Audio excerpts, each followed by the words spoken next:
ਅੱਜ मैं तुसें एक इ'यां ही गल सनाने जा दी आं कि जदों साढ़े उप्पर कर्जा हुंदा ऐ तां अस किन्ने परेशान होंदे आं।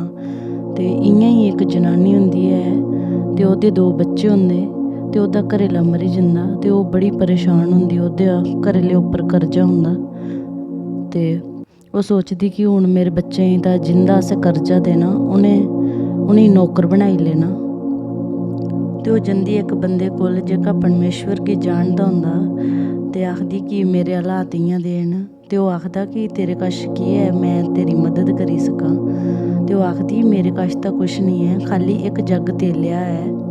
ओह् आखदा ठीक ऐ, तू विश्वास कर ते घर जा ते अपने पड़ोसियें कशा भांडे मंगियै लेई आ ते विश्वास करियै ते अपने घर दे दरवाजे बंद कर ते जेह्का जग्गे च तेल ऐ तू सारे भांडे बिच्च पा। ते ओह् इ'यां ही करदी ऐ ते ओह्दे सारे भांडे भरी जंदे। ते ओह् जंदी फिर उस बंदे कोल, ओह् सनांदी उसी सारी गल्ल। ओह् आखदा तू अपने घर जा, अपना कर्जा मका उसी तेले गी बेचियै ते अपना अग्गें जीवन बता।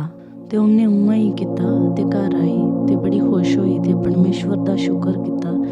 ते जदूं मैं बी सुनेआ तां मैं बी सोचेआ कि ओह्दा कर्जा घर बैठे बैठे खाल्ली विश्वास करने कन्नै कि'यां ख़त्म होई गेआ।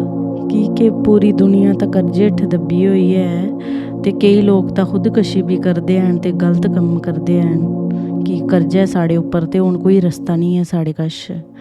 ते तुस याद रक्खो कि इक परमेश्वर ऐ जेह्दा नांऽ ऐ यीशु मसीह, ते जेह्ड़ा आखदा ऐ बोझ दे थल्ले दब्बे हुए लोको तुस मेरे कश आओ, मैं तुसेंगी बसां दिंदा।